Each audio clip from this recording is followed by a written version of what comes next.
Sa ngalan ng Ama at ng Anak at ng Espiritu Santo. Panginoon, isugo mo ang iyong espiritu at pagpanibaguhin mo ang muka ng aming mundo. Ang mabuting balita sa araw na ito ay mula kay San Marcos Kapitulo 3, versikulo 13 hanggang 19. Sa ebanghelyong ito, makikita natin na umakyat si Jesus sa bundok kasama ang mga taong sumusunod sa kanya. At ang mga taong sumusunod sa kanya ay ang mga alagad. Ang mga alagad ay ang mga taong tinuturuan at hinuhubog ni Hesukristo. Sa kanyang mga pagpapahayag ay unti-unti silang natututo. Unti-unti silang tumatanggap ng kaliwanagan sa kasaysayan ng kaligtasan na naganap sa katauhan ni Jesus. At sabi sa ebanghelyong ito, buhat sa mga taong iyon, buhat sa mga alagad, ay pumili siya ng 12 na tinawag niyang mga apostol. Hinirang niya ang mga ito upang maging kasakasama niya at upang suguing mangaral. Mula sa mga alagad ay pumili siya ng 12 apostol. At sa ebanghelyong ito ay binigyang kahulugan o definisyon ang salitang apostol. Sila ang mga hinirang upang isugo na mangaral. Kaya nga, makikita natin ang paglago ng mga disipulo na tumatanggap ng turo ni Jesus, may karanasan sa pakikipagtagpo kay Jesus, may karanasan sa pag-ibig at pagmamahal ni Hesukristo, at higit sa lahat ay tumanggap ng kaligtasan mula sa Panginoon. Sila ang mga alagad. At dumating na ang panahon na ang kanilang mga natanggap mula kay Hesukristo ay kailangan na nilang ipahayag sa ibang tao.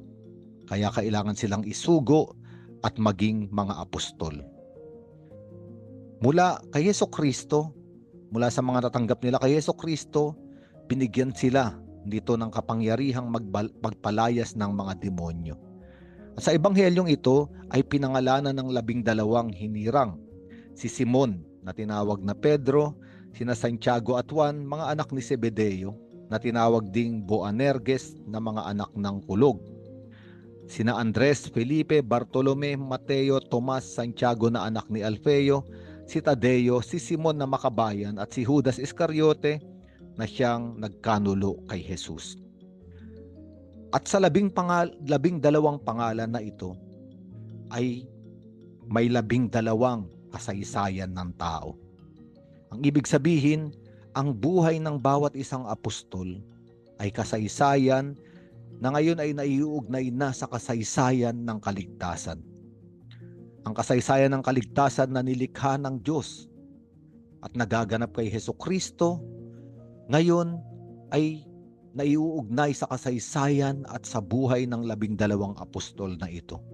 Ang ibig sabihin, anuman ang naging kanilang buhay, ang kanilang nakaraan, ang kasaysayan na tinanggap nila sa karanasan ng pakikipagtagpo kay Hesukristo, lahat ng ito ay naisasama sa kanilang pangangaral upang maipakalat ang mabuting balita. Sa madaling salita, ang kanilang mga buhay sa liwanag ng pag-ibig ni Hesukristo ay naging mabuting balita.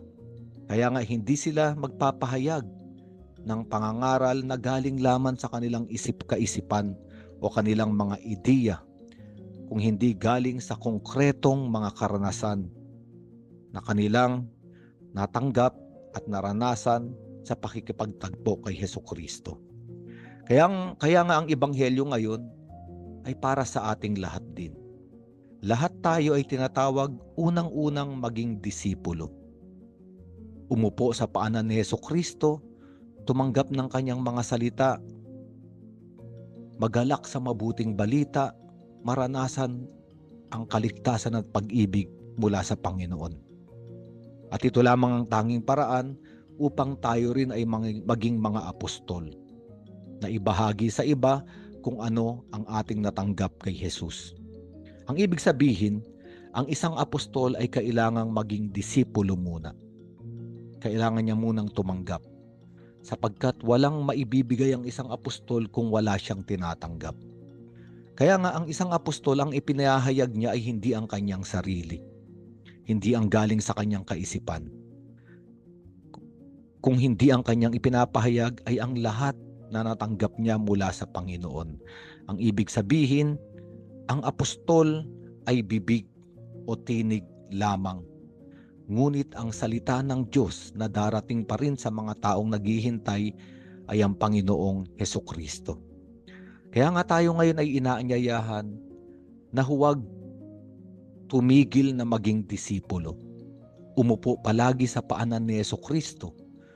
At ito ay mangyayari kapag tayo ay umuupo at nagninilay, nag-aaral ng salita ng Diyos. O kaya naman kapag tayo ay dumadalo sa mga gawain sa simbahan, tayo ay tumatanggap ng mga sakramento. Tayo ay tumatanggap ng mga pagtuturo ng Diyos ni Hesukristo sa pamamagitan ng ating simbahan. Tayo ay inaanyayahang patuloy na maging disipulo. At kasabay nito, habang tayo ay tumatanggap, hindi naman natin din kailangang manatiling mga disipulo. Kapag may natanggap na tayo, ang ating natanggap ay ating ding ibabahagi. At sa pagbabahaging iyon, tayo ay mga nagiging apostol. Sa makatuwid, bilang paglalagom, lahat tayo ay disipulo. Nangangailangan pa ring umupo sa paanan ni Hesukristo. Ngunit lahat din tayo ay mga apostol. Na kung ano man ang natanggap natin sa ating Panginoong Hesukristo, ibabahagi sa mga taong naghihintay, mga taong pinili rin ng Panginoon upang tumanggap ng kanyang mabuting balita. Sa ngalan ng Ama at ng Anak at ng Espiritu Santo.